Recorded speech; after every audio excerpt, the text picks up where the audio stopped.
Ouais, c'est un véritable Eldorado pour le trading. C'est vraiment une place financière qu'il faut absolument découvrir parce que pour les spécialistes du trading, pour les techniciens, c'est vraiment la place qu'il faut absolument connaître. Voilà, ce sera le sujet de cette vidéo et puis on parlera aussi de toutes les rubriques habituelles que sont la macroéconomie, les indices ainsi que les valeurs que vous m'avez demandé à étudier.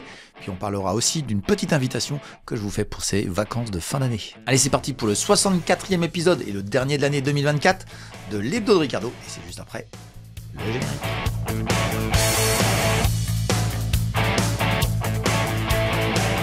Bienvenue sur Fondamentalement Bourse, la chaîne des investisseurs qui veulent reprendre le contrôle. Et aujourd'hui, on va reprendre le contrôle d'une place financière qu'on a sollicité la dernière fois et qui est très intéressante. Et je me suis demandé, mais quel titre je pourrais donner? Et à vrai dire, c'est la vérité de ce que je ressens sur cette place financière. C'est la bourse de Francfort. Et la bourse de Francfort, elle a une particularité, c'est sa technicité. Et on va donc parler un peu plus trading que d'habitude, un petit peu plus. On va parler d'investissement, évidemment, d'investissement dynamique, qui mixte un petit peu le côté investissement, le côté fondamental et le côté trading. Mais vous verrez que tout au long de cette vidéo, et notamment dans la partie des actions que vous m'avez proposé à étudier, vous verrez qu'il y a une perfection dans les graphiques qui est assez hors du commun et qui est vraiment spécifique à la bourse de Francfort. Et c'est pour ça que je voulais faire un petit arrêt sur le sujet et vous expliquer que Francfort, c'est vraiment pour ceux qui veulent faire de la technicité et qui veulent vraiment s'aguerrir, c'est peut-être la meilleure bourse en Europe et peut-être même au monde pour pouvoir s'aguerrir sur la technique financière et comprendre un petit peu les graphiques. Donc intéressez-vous à la bourse de Francfort, intéressez-vous à la bourse allemande et vous allez voir que c'est une vidéo passionnante sur laquelle on va parler de beaucoup de choses. Franchement, les sujets qui m'ont été proposés ont été vraiment formidables. Alors on va faire un petit peu de macroéconomie comme d'habitude et puis on fera aussi un détour vers les indices, un détour où on va s'arrêter évidemment sur le DAX. Le DAX qui lui est techniquement c'est l'indice que les traders veulent et préfèrent trader évidemment sur toutes les plateformes que l'on connaît. J'avais un sponsor fut un temps qui s'appelle Darwinex, c'est le plus fluide, c'est beaucoup plus intéressant, ça réagit exactement où il faut. Et donc le DAX, on va le creuser un petit peu, on va voir un petit peu sa composition, on va voir un petit peu comment ça se comporte. Et puis vous verrez qu'il y aura un grand lien, et c'est vraiment une vidéo très liée d'un bout à l'autre, et qui va faire que vous allez bien comprendre l'environnement allemand, de comment on peut comprendre aussi un indice, et on va creuser pas mal de valeurs qui sont dans l'indice du DAX, puisque c'est des valeurs que vous m'avez demandé, et vous verrez qu'il y a pas mal de surprises dans cette partie-ci. C'est vraiment j'ai pris beaucoup de plaisir à l'enregistrer, et j'espère que vous en prendrez autant de plaisir à l'écouter. Voilà, puis on fera un petit focus, une fois n'est pas coutume, je vais faire un peu de ma publicité, et je vais lancer une invitation, je vais vous inviter pour ces fêtes de fin d'année, alors pas à fêter Noël ensemble, hélas, mais de pouvoir profiter de moments que je vais vous proposer, et ce sera le moment que vous pourrez exploiter pour essayer de découvrir si vous avez envie de vous former à la formation que je vous propose, ou si vous avez envie de participer au salon Dynamic Invest qui vous permet normalement de pouvoir profiter d'un apprentissage sur le tas et aussi de performances qui sont quand même pas inintéressantes. Voilà pour le programme de ce 64e et dernier épisode de l'Hebdo de Ricardo pour cette année. Et puis si vous voulez aller plus loin dans l'apprentissage de la bourse, je vous invite à aller voir dans la description en dessous de la vidéo. Vous y trouverez tous les liens qui vous permettront d'accéder à la newsletter L'écho de Ricardo, où je vous fais découvrir chaque semaine une action d'exception. Vous pourrez aussi intégrer le portefeuille virtuel Dynamic Invest, où vous pourrez suivre en direct tous mes arbitrages ainsi que mes sentiments de marché, et puis j'y réserve aussi quelques surprises en exclusivité pour mes abonnés. Vous aurez aussi la possibilité d'accéder à la formation coachée que j'enseigne depuis des années à des élèves motivés pour acquérir une méthode gagnante basée sur le principe des poupées russes associant l'analyse fondamentale et l'analyse technique. Et puis vous trouverez enfin un ensemble de contenus complètement gratuits sur le blog de Ricardo qui vous permettront de découvrir encore plus profondément ce monde formidable que sont les marchés financiers. Voilà, et puis pour compléter cette information, je vous mets ici le portefeuille long terme 2024 qui se termine. Et si vous regardez bien, vous avez une partie qui est en violette, c'est tout ce qui a été encaissé. Et l'autre partie qui est au-dessus, l'écart entre la violette et la noire, c'est tout simplement les plus-values en cours. C'est-à-dire que vous avez une partie qui est déjà encaissée. Et en gros, ça représente 25% sur la partie qui est en cours et donc à peu près autant sur la partie qui est encaissée. Donc voilà, sur l'année 2024, ce portefeuille a fait 50% de progression. Je vous laisse admirer le vôtre et puis vous poser les bonnes questions. C'est pour ça que d'ailleurs je vous propose sur la fin de cette année, pendant toutes les vacances de Noël, j'ai ouvert énormément de disponibilité sur mon agenda. L'agenda que vous pouvez trouver à travers, vous allez dans la description, vous allez aussi sur le site internet et vous avez à votre disposition l'agenda qui se propose à vous pour la formation ou pour Dynamic Invest, et pour qu'on puisse avoir une discussion découverte, hein, ça dure pas très longtemps, 45 minutes, 1 heure, à tout casser, parce que vous êtes très nombreux, et on discute de ça pour que vous puissiez faire vos choix et vos investissements dans la formation que vous voulez faire sur 2025. Voilà, et on va repartir sur un nouveau portefeuille long terme, évidemment en 2025, et puis voilà, ça s'accumule au fur et à mesure des années. C'est tout le principe du long terme, mais en tout cas, ce qui est très intéressant, ce qui est vraiment à mon goût, qui doit vous donner envie de venir vers moi, c'est que apprendre, essayer d'appliquer des choses, et puis en plus, en bonus, de peut-être commencer à gagner un peu d'argent en bourse. Je sais pas, hein, c'est quand même pas inintéressant. Et puis je vais vous faire voir une petite nouveauté aussi, une petite nouveauté que j'ai mis en place et qui a l'air de plaire aux abonnés actuels, hein, qui sont sur Dynamic Invest, toujours sur Dynamic Invest.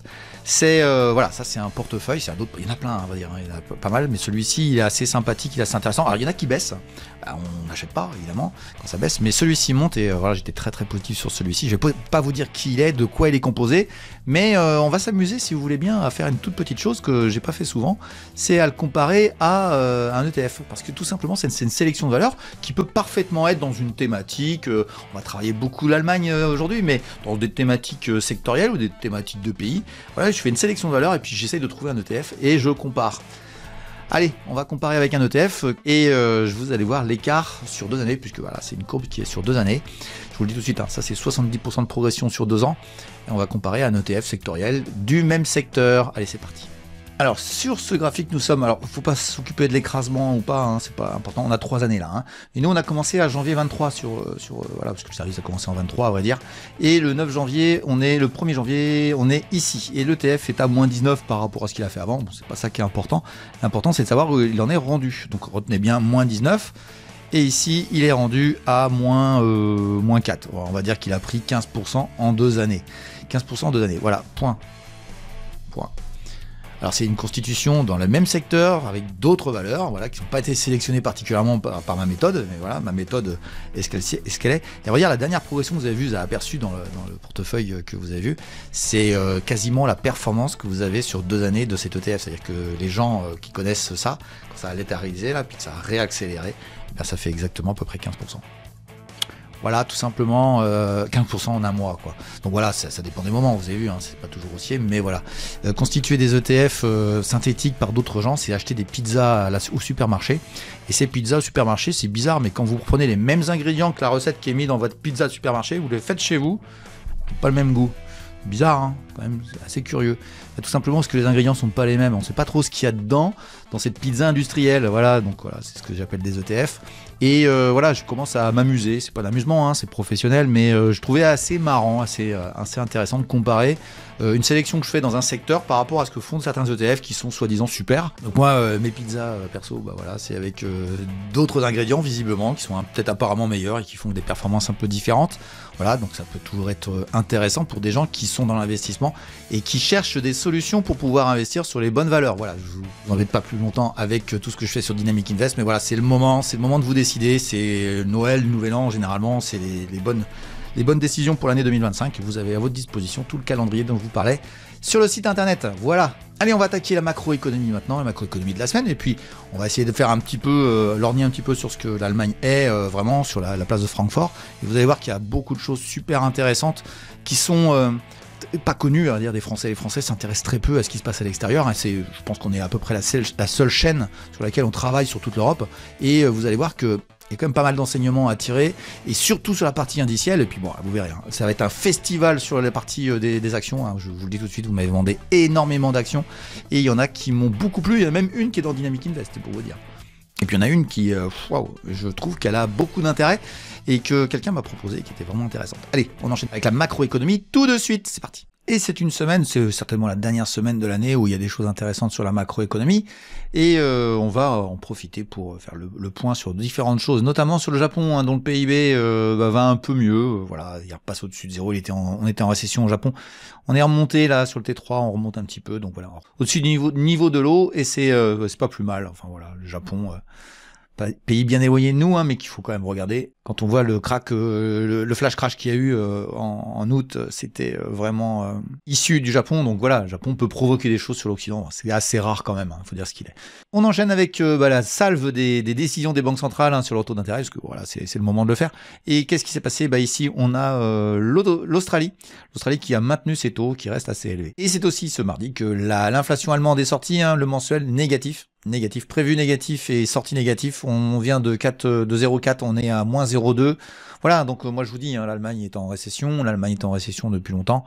L'Allemagne, c'est japanisation, qu'on soit très clair sur le sujet. Et c'est pour ça que il faut observer l'Allemagne avec beaucoup d'intérêt macroéconomique. C'est pas facile de comprendre que c'est pas pour ça que l'Allemagne va s'effondrer boursièrement. C'est pas comme ça que ça se passe, à vrai dire. Mais l'Allemagne est en train de faire comprendre à l'Europe, et on va voir la conséquence qu'il y a derrière, en train de faire comprendre à l'Europe que de toute façon, avec une économie comme elle est, plutôt basée sur de l'épargne, voilà, les taux d'intérêt seront jamais élevés, et c'est pour ça qu'on va avoir des conséquences sur l'ensemble de l'Europe, parce que l'Allemagne reste le pays le plus puissant entre guillemets en Europe. Après, on peut toujours pas être d'accord, mais voilà, c'est quand même l'Allemagne qui est la plus puissante.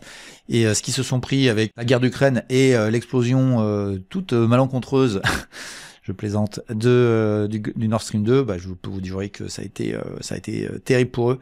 Ça leur a fait très mal. Voilà pour l'Allemagne, et les conséquences sont claires, que le pays va pas très bien à cause de la facture énergétique. Il faut savoir que la France a une grande chance par rapport à ses centrales nucléaires. Tout le monde la regarde, mais personne ne fait comme elle. Bon, bref, chacun fait comme il veut. Pour une fois que la France est vraiment a pris les bonnes décisions, mais c'était celles qui étaient prises par des gens intelligents, fut un temps, il y a 50 ans. C'est pas les décisions des gens d'aujourd'hui. Aujourd'hui, c'est un autre sujet. Alors, c'est aussi l'inflation aux États-Unis le lendemain. Le lendemain, on a aussi donc l'IPC Core, l'IPC, l'annuel, blabli. C'est quoi tout ça, toutes ces inflations-là? Alors, l'IPC mensuel, c'est le chiffre flash. On avait prévu 0,3 sur le mois de novembre et on a fait 0,3. On vient de 0,2, donc ça remonte un petit peu. Et en moyenne sur l'année, on était à 2,6, on remonte à 2,7, donc c'est stable, on est en dessous de 3, c'est très bien, et on n'est pas à 2, mais bon, voilà, c'est pas grave, tout va bien, et on verra que ça n'a pas de conséquences sur les marchés financiers. L'IPC Core, c'est tout simplement la variante sans alimentation et sans les prix du pétrole, et on est à 0,3, donc voilà, il y a un impact zéro, entre guillemets, alimentation et pétrole sur l'inflation. De toute façon, c'est simple, le pétrole ne monte pas, ne baisse pas, donc tout va bien, et il est pas très élevé, et tiens, je vous le dis quand même, je vais faire une vidéo en début d'année sur mes scénarios 2025, comme j'ai fait l'an dernier. Je ferai le bilan de 2024, je compléterai par mes scénarios 2025, et vous allez voir que c'est pas piqué des verres. J'ai des petites choses qui me plaisent ou qui me plaisent pas, mais il y a des choses très sympas que je vous prépare. Allez, on enchaîne avec la décision de la Banque centrale du Canada, qui était à 3,75% sur ses taux d'intérêt directeurs et qui baisse à 3,25. Donc voilà, la première baisse de taux de la semaine, c'est pour le Canada. Mais c'est jeudi que tout m'intéresse, à vrai dire, le plus, là, parce qu'il y a un truc qui s'est passé qui est vraiment très impressionnant. C'est la BNS, c'est la Banque nationale de Suisse.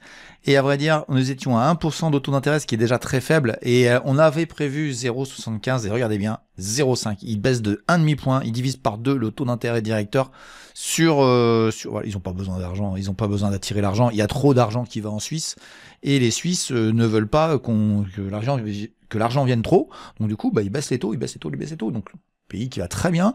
Et ce qui va être intéressant sur ce qui vient de se passer là, c'est que vous avez une conséquence sur la monnaie.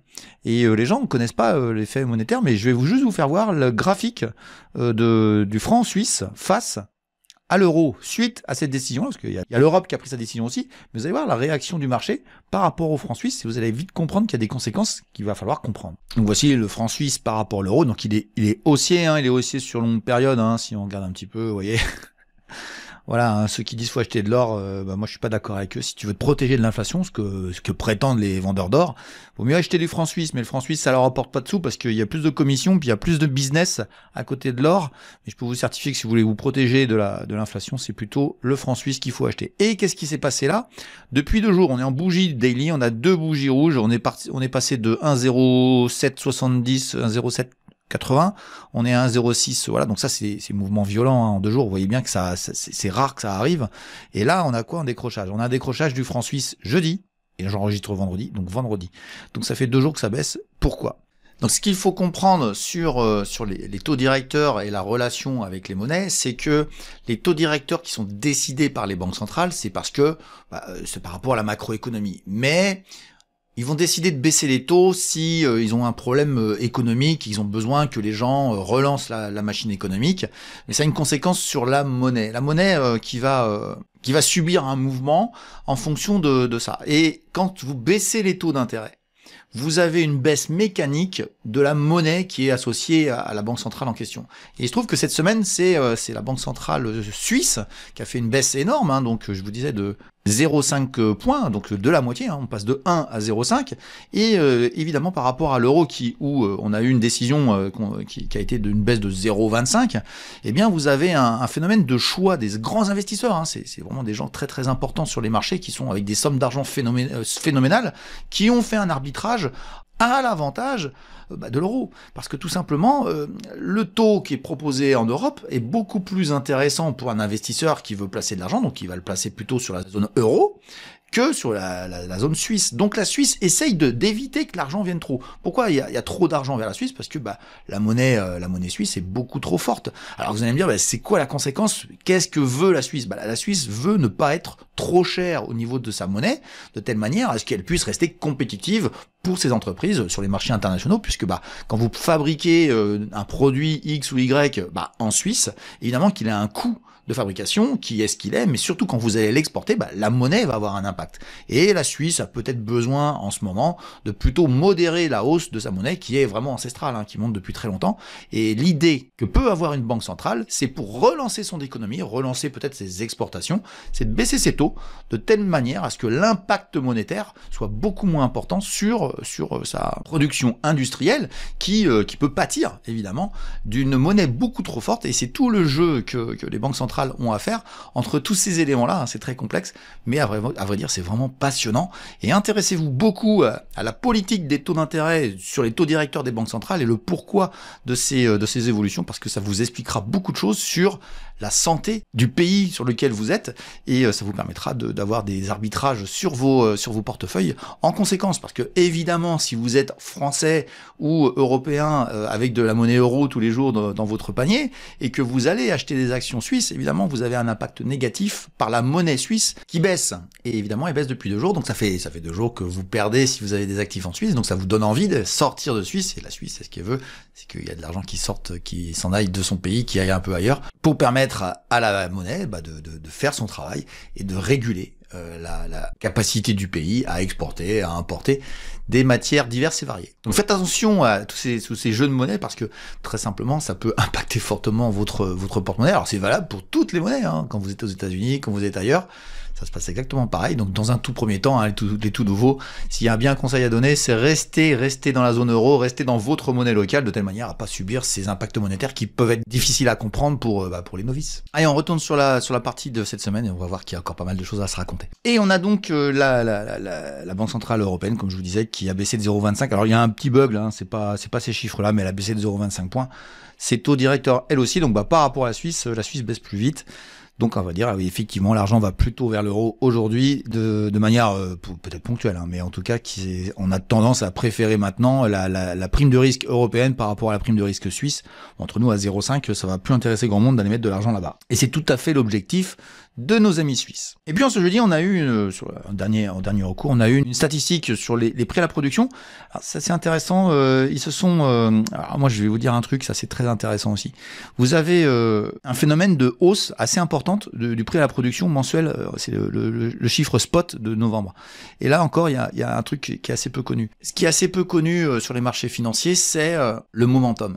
Vous avez une statistique qui intervient à un moment donné, mais sur n'importe quel type de statistique macroéconomique, et vous voyez qu'il y a un décalage sur une stat spot, c'est-à-dire sur une stat mensuelle.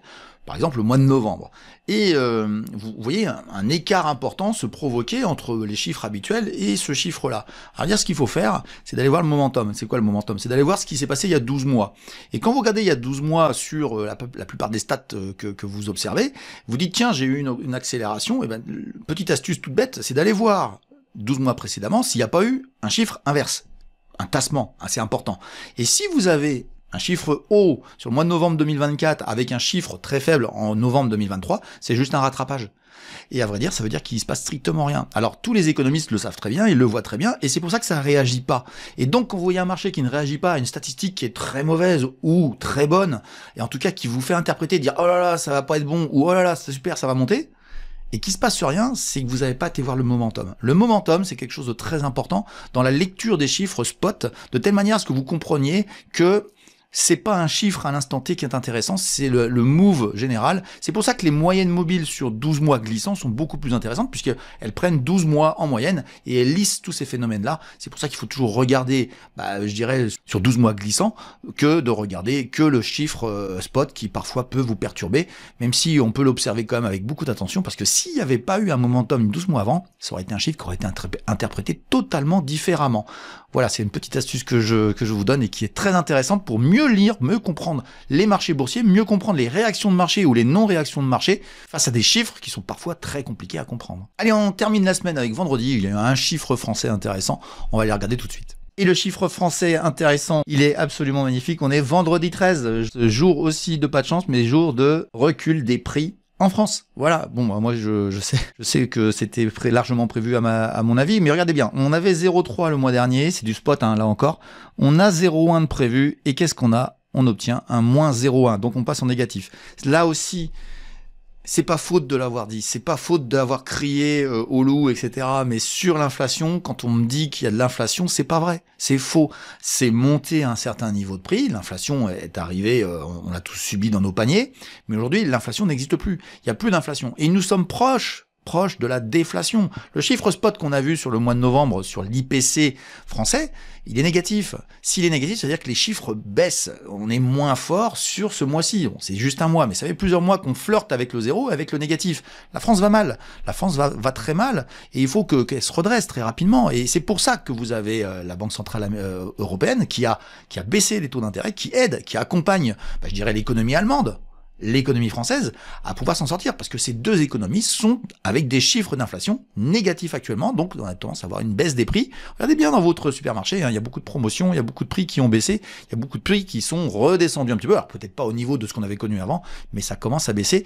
et à vrai dire, c'est l'une des plus mauvaises nouvelles macroéconomiques qui soit, c'est d'avoir une baisse des prix. La déflation, c'est le pire qui soit dans le monde macroéconomique, dans le monde de la bourse. Voilà. Si vous croyez que baisser les prix, c'est une bonne solution, sachez que c'est tout l'inverse, et les conséquences sont absolument gravissimes. Les crises déflationnistes sont les pires. Voilà, j'en ai terminé avec cette année macroéconomique. J'espère que vous avez apprécié cet exercice que je fais régulièrement. J'espère que vous appréciez aussi ma lecture, et puis tous les éléments que vous apprends pour essayer de comprendre. On tâchera de continuer l'année prochaine dans ces hebdos. Je me ferai un plaisir de continuer, et on va enchaîner maintenant, si vous voulez bien, avec les indices. On va regarder un peu plus les indices allemands, puisque c'est une émission un peu plus particulière sur l'Allemagne, et on va voir ce que ça donne, mais vous verrez que le DAX est absolument phénoménal, mais on va se pencher un peu plus sur le DAX, on va aller voir un petit peu de quoi il est constitué, et vous allez vite comprendre pourquoi il monte de telle manière. Allez, c'est parti, on va voir tout de suite les indices et la composition du DAX. Mais on commence avant tout avec notre CAC 40 préféré, et on voit que notre mois a démarré assez mal, mais a bien accéléré. Donc voilà, si ça se termine comme ça s'appelle un avalement haussier, et ça voudrait dire qu'on aurait une accélération en début d'année potentielle, en tout cas, sur le CAC 40. Pour ça, c'est pas encore gagné, on verra plus tard. Mais ce qui va être intéressant, c'est d'aller voir en hebdomadaire ce qu'il se passe cette semaine. Et ce que je trouve assez intéressant cette semaine, c'est que bon, là, on avait bien dit la semaine dernière l'accélération, je vous avais dit ici que je trouvais que c'était bas, que ça devait remonter, mais on voit que ça a du mal, ça patine, ça patine, et la nomination du nouveau gouvernement, on va en avoir combien des gouvernements là cette année? Allez, on fait un petit pari, allez, donnez-moi votre pari sur le nombre de gouvernements qu'on aura cette année en France différents, on en aura combien? Allez, moi je mets une piécette, trois différents, allez, on fait ce pari là. Donc là, on a déjà un premier, on verra s'il y en aura, pour moi, il y en aura bien deux autres. Allez, trêve de plaisanterie, vous avez compris que la bourse s'intéresse pas spécialement à la politique, mais plutôt aux décisions politiques, mais ça bousse, ça a du mal Il nous reste 2 semaines pour les rechercher 7700. Bon, on verra bien ce qui se passe. Mais moi, je suis assez dans l'idée quand même que ce signal-là était un signal très fort. Alors, j'ai peut-être tort, mais on voit bien qu'il y a une petite oblique ici qui doit gêner. Boum, pile poil. Voilà, ça y est, c'est ça que le marché est en train de travailler. On verra bien, mais si ça accélère, ça partira chercher les 7700 pour bien finir l'année, ou en tout cas moins mal la finir. C'est quand même pas une année extraordinaire, parce que si vous regardez la suite, et ça s'appelle le DAX, vous allez voir que c'est assez fulgurant. Bon, on le regarde pas très souvent sur longue période, le DAX, hein, mais sur l'année 2024, voilà ce qu'il nous a fait.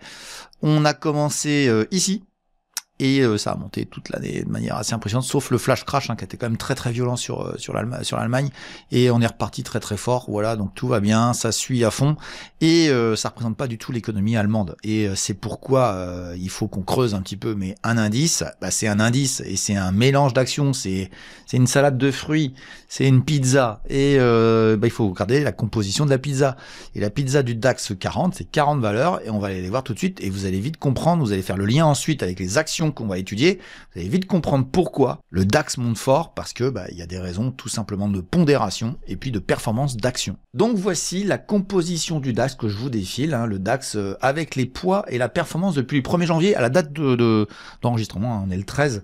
On est le 13 décembre, on est vendredi 13, et déjà première réflexion, c'est quand vous avez SAP qui fait maintenant 13% du poids de l'indice et qui a fait plus 72 dans l'année, c'est déjà quasiment sûr que vous n'allez pas avoir une mauvaise année sur le DAX. Ça, c'est quasiment certain. Mais regardez bien, les poids les plus importants, hein, que ce soit 10% pour Siemens, Allianz qui est à presque 8, Airbus, qui n'est pas français, qui est franco-allemand, enfin qui est européen, mais qui est donc coté aussi et qui est dans le DAX. Je crois que ça doit être la seule valeur qui fait partie du CAC 40 et du DAX. Hein. Elle fait 7%, Airbus, et puis vous avez Deutsche Telekom ici qui a presque 6, et Munich qui est à 4,63. À vrai dire, vous allez voir qu'on va en parler de pas mal pendant cette émission. On va travailler ces dossiers-là. C'est très intéressant que vous m'en parliez parce que c'est des dossiers haussiers. Mais regardez bien, ils pèsent à E6 47% de l'ensemble du DAX. C'est-à-dire que la moitié du DAX, c'est SAP, Siemens, Allianz, Airbus, Deutsche Telekom ainsi que Munich. Et donc les autres, ça a déjà plus beaucoup d'importance. Donc c'est pour vous laisser voir ce qu'on peut penser. Eh bien, cette moitié du DAX a été très fortement positif toute l'année. Comment voulez-vous que le DAX baisse? C'est impossible. Structurellement, c'est pas possible. Donc vous avez des performances plus ou moins bonnes, hein, elles sont plus ou moins fortes. Mais regardez, SAP 72%, vous avez Deutsche Telekom 37%, vous avez Munich qui a plus 38%. Vous pouvez rien faire, hein. Ça c'est un indice qui est très haussier parce que sa composition est haussière. Pourquoi le CAC 40 baisse? Parce que il est composé de valeurs qui ont plutôt diminué, baissé cette année. À partir de ce moment-là, quand vous achetez des indices, que vous êtes acheteur d'un indice, si vous savez pas ce qu'il y a dedans, c'est quand même assez problématique parce que ça peut parfaitement se retourner un jour, hein, et ça fera baisser le DAX. Donc n'oubliez pas que les ingrédients de votre pizza, de votre ETF, de votre DAX, de votre indice, de n'importe quoi, de votre portefeuille, eh bien, il est dépendant évidemment des actions que vous avez dedans. Je rappelle toujours, et c'est une chose qui est très importante, c'est que ces ETF là, tous ces trucs synthétiques qui sont faits pour vous vendre, hein, c'est que de la vente, hein, parce que derrière ils font des commissions, hein, ils se prennent de l'argent, vous avez des frais sur tout ça. Sachez une chose, c'est que la composition de tout ça, c'est basé toujours sur la même chose, de gré ou de force, de près ou de loin, c'est composé d'actions. C'est pour ça que moi je suis un investisseur action, parce que je préfère acheter mes ingrédients moi-même, je préfère aller à la ferme, entre guillemets, acheter mes légumes directement chez le producteur, entre guillemets, enfin voilà, je fais une petite boutade, mais je prends pas d'intermédiaire et je vous invite à pas le faire parce que vous savez quoi, les ingrédients qu'on vous met dans votre pizza, c'est bizarre mais vous comprenez pas tout et ça a jamais le même goût que quand vous les faites vous-même. Vous verrez qu'on reparlera un petit peu de pizza régulièrement dans cette chaîne. Ce sera certainement la grande évolution de l'année prochaine. Ce sont mes pizzas maison, évidemment, que je fais avec ma pâte et mes ingrédients préférés. Allez, on défile un petit peu pour vous voyez un petit peu la liste des valeurs. Donc c'est toujours intéressant. Il y a des dossiers qui sont assez connus et il y en a quelques-uns qui ont monté. Il n'y a pas beaucoup qui ont baissé fortement. On voit que Bayer a baissé fortement. On voit que Rheinmetall, le vendeur de chars, évidemment, il a monté très fort. Et puis il y a un dossier qui a monté très fort mais qui pèse pas très lourd, hein, c'est Siemens Energy. Je peux vous le dire, je vous le dis tout de suite, hein, on me l'a demandé, j'avais oublié de la faire, mais rassurez-vous, cette action, je comprends pas pourquoi elle monte. Enfin si, j'ai compris vaguement pourquoi, mais je peux vous certifier que elle fera pas 300% l'année prochaine. Hein. 300% c'est quand même x4, hein. C'est quand même assez impressionnant. Et puis vous voyez quand même beaucoup de valeurs qui sont à plus 50 de manière régulière. Et la toute dernière, tout au fond, c'est Zalando. On ne l'oubliera pas, vous inquiétez pas. Vous avez été très nombreux à me solliciter sur beaucoup de valeurs du DAX 40 et on se fera un plaisir de toutes les traiter dans la suite. Mais il se trouve que c'est pas vraiment ces valeurs-là qui sont intéressantes parce qu'elles sont très internationales. C'est plutôt le MIDDAX, le MDAX, et on va aller le voir lui parce que lui, il exprime beaucoup plus l'économie allemande. Et notre MDAX, qu'est-ce qu'il fait? Écoutez, moi j'avais un scénario où j'avais cette oblique qui était vraiment pertinente à mon goût et je trouvais que en la cassant, ça commençait à avoir de l'intérêt. Et ça a été invalidé et puis maintenant c'est un peu gloubi-boulga. Bah, vous savez quoi? Mon scénario est faux, il est mauvais. Maintenant, il ne correspond plus à la situation. On va l'adapter et on va le modifier. Voilà, je pense que ça paraît logique pour tout le monde, hein, mais c'est effectivement une oblique ici qui est très intéressante, qui est autour de 27 400. Ça n'a pas d'intérêt le niveau, mais en tout cas, ce qui est sûr, c'est que ça le tape là. Allez, il faut que ça travaille et que si ça casse, on aura une accélération sur la partie allemande de nouveau. Mais pour l'instant, c'est gloubi-boulga. On attend un petit peu les réactions. Mais si vous voulez bien voir, hein, qu'on soit très clair sur le DAX, sur le MDAX, pardon, on voit bien l'économie allemande. Qu'est-ce qui se passe ici? C'est une dégringolade, alors dû au taux d'intérêt, mais c'est aussi dû au fait que il n'y a plus de gaz. Plus de gaz et ça remonte pas. Et là, on a la vraie économie allemande. Vous voyez, hein, ça va pas du tout, ça revient pas au niveau précédent. Et c'est ça qui fait que j'ai envie de vous dire, il y a un potentiel en Allemagne qui est très très intéressant de réaccélération. C'est un pays qui, à mon avis, dans les mois, dans les années qui viennent, va être très intéressant à trader. Allez, on enchaîne tout de suite avec les valeurs du SDAX, toutes les small. On va voir comment il se porte le SDAX. Eh bien, notre SDAX est toujours en train de travailler cette espèce d'oblique ici. On a une sorte d'épaule tête. Double épaule ici, faut que ça passe, hein. Faut que ça passe parce que sinon c'est renvoyé et ça peut ne pas aller. Mais bon voilà, je suis assez confiant. C'est venu chercher ici. Il faut que ça travaille. Et on verra l'année prochaine, en 2022 ce que ça donne. Mais moi je trouve que ça devrait remonter. On est un peu plus positif sur les small. En Allemagne, ils sont peut-être un peu moins dépendants du gaz russe. Et à partir de ce moment-là, on se retrouve dans une situation un peu moins mauvaise que les mid. Et c'est bien les mid, hein, qui sont vraiment l'expression de l'économie allemande. Et je trouve que c'est lui le moins en bonne santé. Et donc lui qui a peut-être le plus de potentiel dans les mois à venir. Et ne vous inquiétez pas, sur Dynamic Invest, si vous avez l'intention de venir nous rejoindre, eh bien, on se fera un plaisir d'avoir des valeurs allemandes dans notre portefeuille. Et évidemment, la plupart ne sont pas connues du tout. D'ailleurs, il y en a une qu'on va nous parler tout à l'heure, qui est dans le portefeuille Dynamic Invest. Et je pense que personne ne la connaît ou très peu de gens la connaissent. En tout cas, nous, on la connaît bien et on a fait des super performances avec les abonnés. Allez, on enchaîne avec les États-Unis. On va aller voir un petit peu ce qui s'est passé aux US. Pour clôturer cette partie-là de la vidéo. Alors, je suis juste avant l'open des États-Unis. Hein, j'enregistre en début d'après-midi. Voilà, c'est en train de corriger. Bon, allez, on peut espérer, je sais pas s'il faut espérer, mais allez, retaper la borde basse ici, un peu plus bas sur le Dow Jones. Le Dow Jones, il est toujours aussi bullish, il est toujours aussi impressionnant. Mais bon, voilà, hein, quand il tape, vous avez vu, hein, je vous ai donné ça et badaboum. Donc ça marche bien, hein, ça marche assez bien, mon petit couloir. C'est assez bien algorithmé. Et on va aller voir pour finir le Nasdaq 100. Et notre Nasdaq 100, finalement, ma borne haute, je croyais qu'elle est cassée assez facilement. Non, il galère le Nasdaq aussi. Donc on verra bien ce qu'il donne, mais bon voilà, c'est à haut, c'est pas interdit de corriger quand même, ça serait pas un mal, ça fera pas de mal du tout à ce marché qui est quand même bullish. Mais voilà, c'est Noël, c'est l'effet de Noël, il y a un peu d'effet de Noël, mais voilà, je pense pas qu'on finisse très fort, mais bon, on peut aller un peu plus haut, mais ça m'étonnerait. Je pense quand même que ça a besoin d'aller respirer, d'aller rechercher un peu plus bas pour pouvoir reprendre de l'élan. Voilà pour les indices. J'en ai terminé avec cette partie-ci. Et puis, au lieu de faire un retour en arrière sur un coup dans le rétro, j'ai pas spécialement de coup dans le rétro à faire. Je n'ai pas tout le temps, évidemment. Je raconte des trucs intéressants, mais je vais pas aller chercher ça à chaque fois. Ce que je voudrais que vous sachiez, c'est que le marché allemand, c'est un marché où les Français ne savent pas. Les Français, alors je sais que je suis suivi par les Belges, les Suisses, etc. Mais globalement, les Français, je sais qu'ils le savent pas parce qu'ils sont sur Twitter, ils suivent des gens qui sont uniquement sur le marché français et puis ils nous font comprendre qu'ils sont les milliardaires pas possibles sur le marché américain. Ouais, enfin ils vous parlent pas de toutes les gadins qui se prennent aussi. Mais parce qu'elles sont si violentes que les hausses que vous voyez. Et moi, quand j'ai commencé à travailler sur les marchés européens, je me suis rendu compte de deux choses. La première, c'est que il y avait des marchés que je pouvais pas comprendre qui sont complètement incompréhensibles. Il se trouve que le marché français est le plus incompréhensible de tous en termes de trading. Je parle bien en termes de trading. En termes de macroéconomie, il est assez simple à comprendre, c'est merdique. La France, ça va pas, on a trop de charges sociales, etc. D'ailleurs, la Belgique, c'est un peu près pareil. Mais il y a toujours des belles pépites, hein, qu'on soit clair, mais il y en a très peu par rapport à d'autres pays. Ça, c'est la première chose que j'ai retenue. La deuxième, c'est que chaque bourse, chaque place financière en Europe est très différente l'une de l'autre. On a une diversité qui est inégalée au monde. Quand on m'explique, oui, je veux me mettre sécure, je mets tout aux États-Unis, bah tu mets tout à New York. Donc quand New York va mal, tout va mal. Et quand tout va mal, toi tu vas mal. Alors que j'ai constaté que les places européennes sont toutes diverses et variées, avec des cultures différentes. Je dis bien des cultures différentes. Sachez que la première bourse du monde, c'est Amsterdam. Avec le premier crack au monde, ça a été le crack des tulipes en 1700, je sais plus combien, pareil, délire boursier, ça s'est cassé la figure.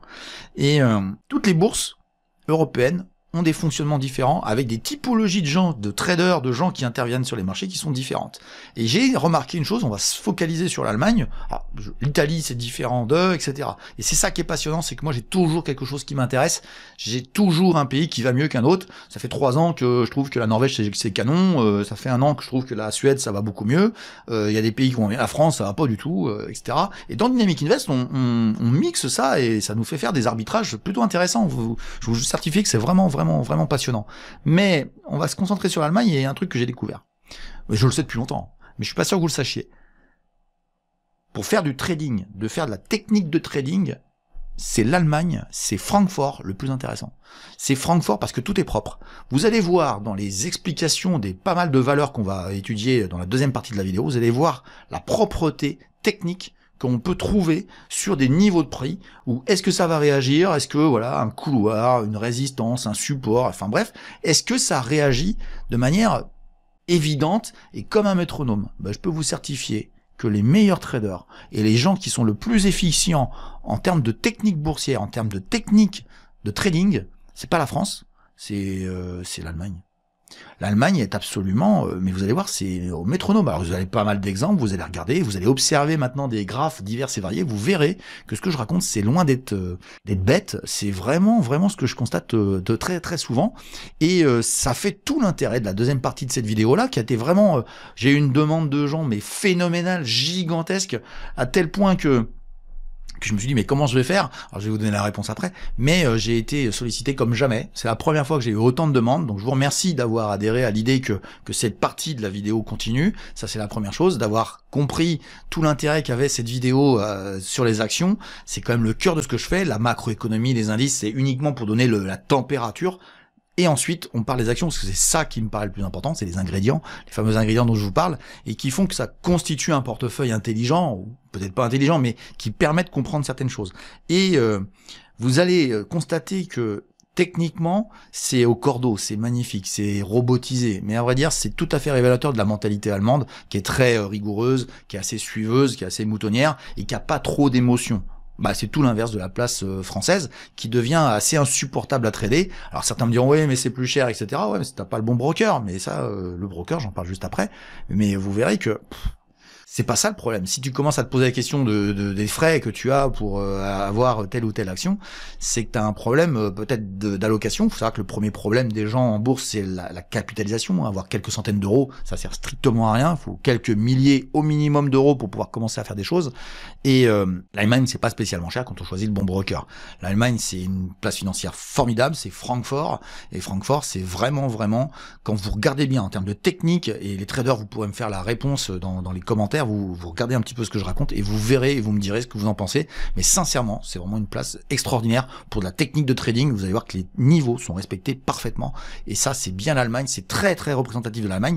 Et je dirais qu'il y a d'autres bourses qui ont d'autres spécificités que je connais depuis longtemps, mais que je vous parlerai dans une autre émission. Allez, on enchaîne tout de suite avec le disclaimer. La biblio que vous regardez pas, que vous n'étudiez pas, et c'est bien dommage parce que vous avez toutes les réponses souvent à ce que vous recherchez dans la biblio. Mais bon, voilà, les gens ne regardent pas. Je vous invite quand même à le faire. Et on se retrouve juste après. Le contrôle, fondamentalement bourse.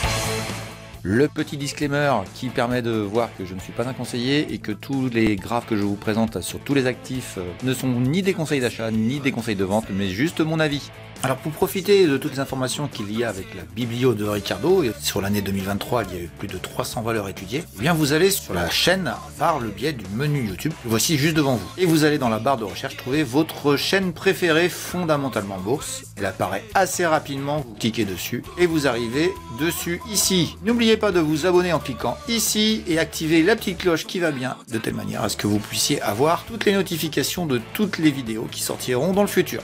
Ensuite, vous cliquez sur la chaîne et vous arrivez sur le menu de la chaîne et vous allez cliquer sur la petite loupe qui est ici pour y mettre la valeur que vous recherchez. On va prendre l'exemple de la meilleure valeur de l'année dernière, de 2023, qui est Red Elfie. Et vous cliquez et vous voyez qu'apparaissent les 2 vidéos sur lesquelles Red Elfie a été cité. Voilà comment vous pouvez trouver toutes les valeurs qui vous intéressent dans la chaîne. Vous pouvez aussi taper le code de la valeur, c'est beaucoup plus fiable. Une faute d'orthographe est vite venue. Voilà, n'hésitez pas non plus à regarder la date à laquelle a été faite la vidéo. S'il y a plus de 3 ou 4 mois, vous pouvez me demander une mise à jour. Voilà, je vous laisse maintenant à la vidéo et profiter des nouvelles valeurs que nous étudions tout de suite. Et je rappelle que je ne fais que des valeurs éligibles au PEA dans l'Europe entière. Et pour ce qui est de vos brokers, vous avez un article qui est à votre disposition sur le site internet Fondamentalement Bourse. Et on va commencer cette série avec Loïc qui m'a parlé de Munich.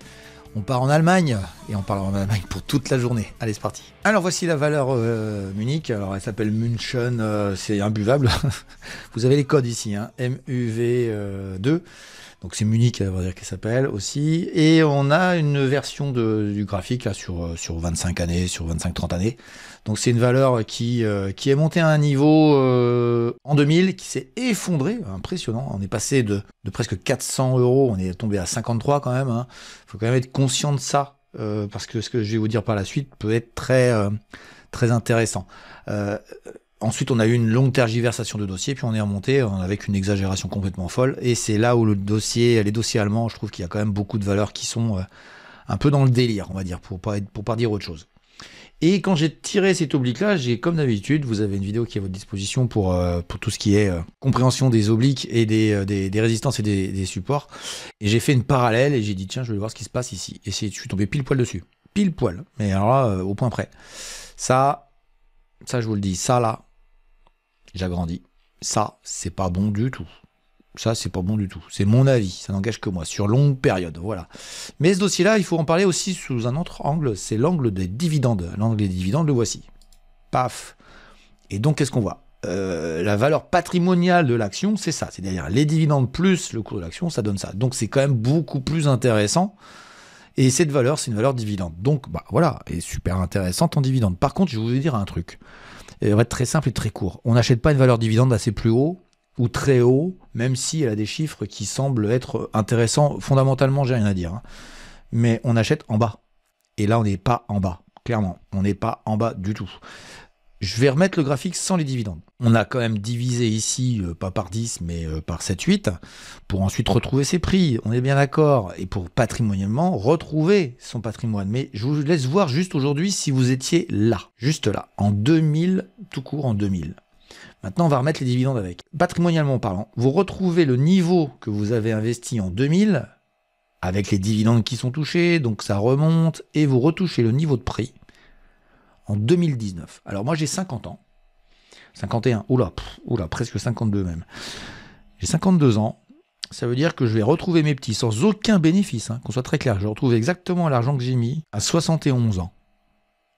Je sais pas vous, mais ça... c'est du délire boursier, on est bien d'accord. Et ça, c'est pas gagné qu'on l'ait entre mes 75 et on va dire mes 76, enfin bref, vous avez compris. À 80 ans, je suis content, j'ai enfin gagné de l'argent. Je peux vous dire que si on fait le rapport économique, on est à 161 en valeur patrimoniale et on arrive ici à 490. En gros, vous faites x3. x3 en 25 ans. Bah, je vous laisse faire le ratio à l'année. C'est pas extraordinaire, hein, pour un risque énorme. Et puis, entre nous, hein, le moins 80% que vous êtes pris ici, vous êtes sûr que vous auriez gardé la position ?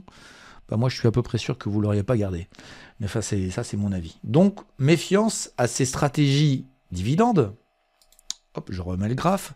Car, bah, écoutez, le dossier est super intéressant quand il est bas. Alors, est-ce qu'il va redescendre plus bas ? J'en sais strictement rien. Mais il n'est pas bête de se dire... ça a besoin de respirer, que ça aille chercher plus bas, que votre prix soit plus abordable. Mais c'est une belle valeur. C'est vraiment une belle valeur. On va regarder maintenant, si vous voulez bien, avec des achats plus bas. On va donner ici, pour être bête, mais on a 35 €, on monte à 490. Là, vous êtes à x12 en patrimonial. Entre ici, x12 et ici, x3, je peux vous jurer que celui-ci, lui, il est content. Lui, il a fait un grand ouf et je suis pas sûr qu'il ait gardé ses positions. À mon avis, il a encaissé une perte. Donc, bah, j'ai envie de te dire, Loïc, fais attention à ça. Alors, pour l'instant, moi, c'est un signal qui m'alerte, mais ça peut gigoter avant de repartir à la hausse, parce que le dossier est vraiment intéressant, il gagne bien sa vie, quoi. Mais on va aller voir en hebdomadaire, si tu veux, on va avoir des réponses par rapport à ça. Et ce que vous allez voir souvent dans les dossiers allemands, c'est cette espèce de rigueur allemande, là aussi dans les cours, c'est assez impressionnant. On a souvent des couloirs, et là on a un couloir qui est magnifique, qui s'est inscrit très rapidement dans le dossier. Bon voilà, fallait être super fort, fallait acheter le jour où on était ici en 2022. Pendant 2 ans ça a monté, ouais, c'est super, hein. Tout va bien, moi je sais pas faire ça, hein. Je sais pas si j'aurais acheté, c'est ici que ça aurait dû acheter, il y avait une news, mais comme c'est des actions que j'aime pas trop, je te cache pas que j'aurais jamais pu la prendre. Mais là, regarde bien, tu as ça bute ici, hein, donc tu te rappelles de l'oblique long terme là, sur le mensuel. Et on a quoi? On a une accélération première, une accélération seconde qui passe légèrement au-dessus. Et on est en train de se faire envoyer très fortement ici, avec une bougie hebdomadaire. Je suis jeudi soir. Et qui est très clair. Ça, c'est un avalement baissier. Signal baissier qui va aller chercher plus bas. Ça, c'est la première chose que tu dois voir. C'est ici que tu dois voir la réaction du marché s'il veut repartir. Et ça peut travailler. Alors, je pousse comme ça. Ça peut travailler et ensuite casser. Et là, tu aurais raison. Donc, si tu veux, en termes de money management, regardez toutes mes vidéos sur débuter en bourse. Vous allez voir, il y a plein de choses intéressantes. Et vous allez comprendre le risque-reward. Ça ne s'achète pas ici. Ça se vend, là. Là, ça se vend. Pour celui qui est par ici. Ça se vend, ça s'allège. Ça se reprend ici. Et puis, on voit ce qui se passe. Et on invalide après. Voilà, tout simplement pour Munich. Donc voilà, je suis assez sceptique, hein. Même si la valeur en elle-même est vraiment très intéressante. Voilà, c'est une belle grosse mémère allemande, une grosse Bertha allemande, comme dirait l'autre. Allez, on va aller voir une action un peu différente qui s'appelle Adesso, et c'est Frédéric qui m'en a parlé. Et Adesso, on est sur un cas classique, un cas classique que j'ai dit très souvent. Nous avons un couloir que j'ai inscrit ici, que vous voyez en grand là, ici, là. Hop, hop, hop, hop. Il est cassé vers le haut, exagération de 2020, rattrapage de 2021-22, et on réintègre le canal haussier. Donc voilà, pour moi c'est pas une extraordinaire entreprise entre nous, ça rebondit, tu vois exactement où ça vient de taper, donc tu devines techniquement ce que j'en pense. Voilà, tout simplement, c'est tout bête, il n'y a rien d'autre à rajouter sur Adesso. Oscillation dans là-dedans, ouais, ça peut passer vers le haut. Pour moi, il faut que ça retravaille un petit peu, voilà, donc c'est pas le moment. On est en mensuel, on va aller voir en hebdomadaire s'il y a des petits trucs sympas. Voilà, et sans le faire exprès, j'ai encore un couloir. Vous voyez, vous allez voir, il y a énormément de couloirs. C'est le pays des couloirs, c'est le pays des canaux. Et qui techniquement, regarde bien, t'as vu? Hop. Faut que ça casse ce que je pense est un couloir baissier avec ce couloir légèrement haussier. Il faut que ça travaille. Pour moi, c'est le moment où il faut justement pas y aller, quoi. Tu vois ce que je veux dire? Tu vois où ça va aller. Et support potentiel ici autour de... Hop, j'agrandis parce que sinon tu vas pas voir. Autour peut-être de 80, peut-être ici autour 77, voilà, mais à 94 là. Pas fan du tout. Voilà, j'aime pas trop le dossier. Hein. Je connaissais. Dossier que j'apprécie pas plus. On est dans le conseil informatique. Je suis pas fan de ces entreprises-là. Voilà, je suis désolé, mais pas fan. En tout cas, ce qui est sûr, c'est qu'il y a beaucoup mieux, et notamment en France sur le sujet. T'as pas besoin d'aller te promener en Allemagne pour ça. Allez, on va aller maintenant voir la valeur Zalando que Carlos m'a demandé. Ça m'aurait étonné qu'on ne me la demande pas. Allez, Zalando, c'est parti. Eh oui, Zalando, ça monte, ça remonte, mais regardez d'où ça vient. Toujours le même délire, le délire du Covid, la correction du Covid, et on réintègre un couloir légèrement baissier. Donc ça, faut être conscient de ça. Hein. Faut-il présenter Zalando dans la vente de chaussures, on va dire, pour être simpliste. Et on a oscillé comme ça avant, on oscille après de la même manière, et on est en train de dire je vais aller chercher plus haut. Et je pense qu'on va y aller. Et il reste pas grand-chose, il reste 20% à aller prendre. Et tu vas me dire, bah oui, c'était là qu'il fallait acheter. Et évidemment que c'était là qu'il fallait acheter. Mais la question, c'est est-ce que ça va... C'est un moment d'accélération qui travaille ici, qui va accélérer. Moi, j'y crois pas du tout. C'est mon avis, hein, ça engage que moi. Mais je vais aller voir vite fait les fondamentaux, mais je pense que je suis à peu près dans le vrai là-dessus. Voilà, on retrouve notre graphique en hebdomadaire. Et qu'est-ce que je vois là? J'avais ça qui résistait et ça a été cassé. On est revenu dessus. Hop, j'agrandis. On est revenu dessus cette semaine et on réaccélère. Donc moi, personnellement, je pense que c'est fait pour accélérer, aller chercher là-haut. Tu as une oblique ici potentielle qui peut être support, hein, ça peut revenir ici, hop, j'agrandis, tu vois, ça revient là ou ici, ou encore mieux, ça tergiverse encore un peu et ça tape ici, et après ça accélère et aller chercher rapidement le niveau de 43, 44. Fondamentalement, moi je trouve que Zalando c'est surfait.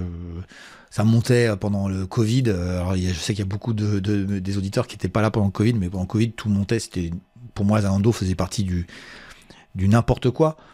J'ai pas de conviction forte sur Zalando. Qu'on soit clair, j'ai pas de conviction forte. Voilà, je suis désolé.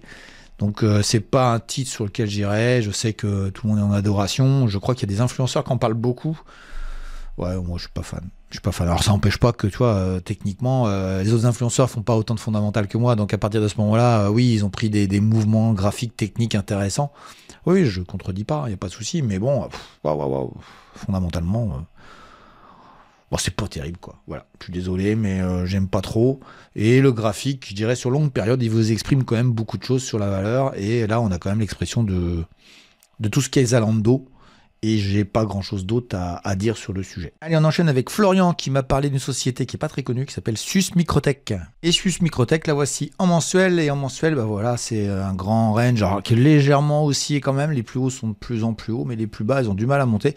Et puis, soudainement, en 2023, on va dire sur la fin de 2023, une grosse accélération. Et on passe de 19, on monte à 70. Là, on a corrigé autour de 50, 49, on va dire. Et je t'ai mis cet oblique là qui me paraît intéressant. Et Sus Microtech, c'est pas très connu. C'est pas très connu, sauf par les gens de Dynamic Invest. Parce que c'est un de nos plus beaux trades de l'année 2024. Et je vais te le présenter. Mais on va regarder en hebdomadaire aussi ce qui s'est passé. Et tout simplement, pour que tu saches une chose, c'est que je te les mets pour que tu vois que je raconte pas de bobard. On a fait un achat en janvier sur Sus Microtech et on a allégé à plus 89%. Ouais, c'est pas terrible parce qu'on aurait pu faire beaucoup mieux. On aurait pu faire un peu plus que 100%, mais on a fait 89 et on va dire on est toujours en position un petit peu, mais un peu moins. Voilà, Sus Microtech, c'est en train de tergiverser ici comme tu le vois. Et ce qui est intéressant, c'est que ça a l'air de bien marquer le point technique et puis ça le marque bien là-haut. Donc voilà, les bornes sont posées. Il fallait acheter à 45, il faut vendre à 72. Et je peux pas te dire que c'est mauvais puisque je trouve que cette valeur est exceptionnelle. Enfin, exceptionnelle, non. C'est une valeur qui a monté, qui nous a fait gagner beaucoup d'argent. Sur le service Dynamic Invest, il y en a beaucoup comme ça, hein, voilà.